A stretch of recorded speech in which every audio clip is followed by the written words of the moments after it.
Dear BA second semester English basic students, once again welcome you all.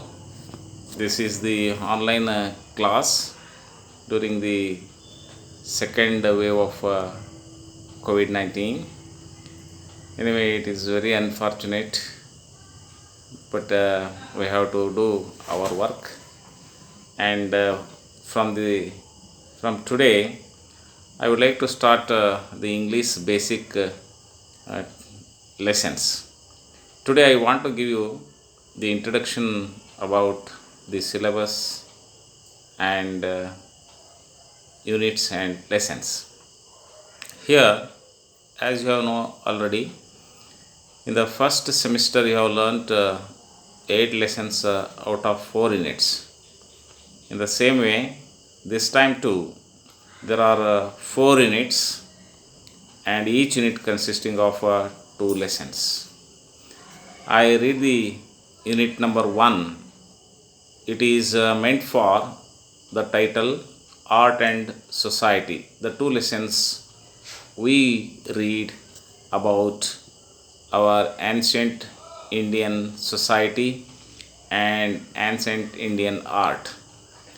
And in the unit number 2, we learn about tradition and reform. So we are learning festivals in India and recent social changes in India. In the unit number 3, we learn language and arts. Under this, endangered Indian languages. Second one, learning professional English. And the last one, unit number 4, in this we go to study the life histories of renowned persons. The life history of Savitribai Phule and M.S. Subbalaxmi. So in this way, we have these 4 units and 8 chapters. So let us come to know about the unit number 1, in which we are going to study 2 lessons. One is ancient Indian arts and another one is modern women artists. So let us know here one very important saying is there. So the saying is, literature is the mirror of life. Already I have explained about this particular line while saying what is literature. So I would like to give you the meaning of this, as I have explained earlier.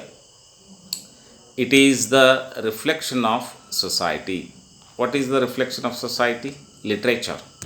So literature reflects the society, the people, their behavior, their feeling, their opinion, and whatever that is there, we study in literature. In the same way, it is also true for art. If you ask a question, what is art?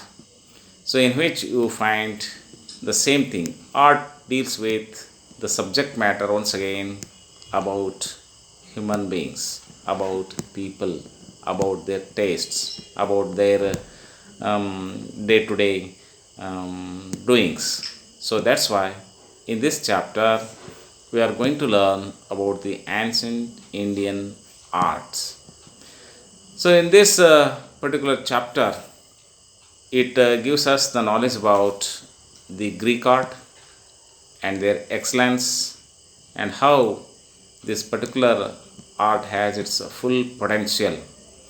So the Greek art is emphasized the very potential of the power of human beings, and enough we know about the Greek art. They portray lots of things with the gods and goddesses in their subject matter. And this is how the very important chapter we go to learn from tomorrow onwards. Thank you.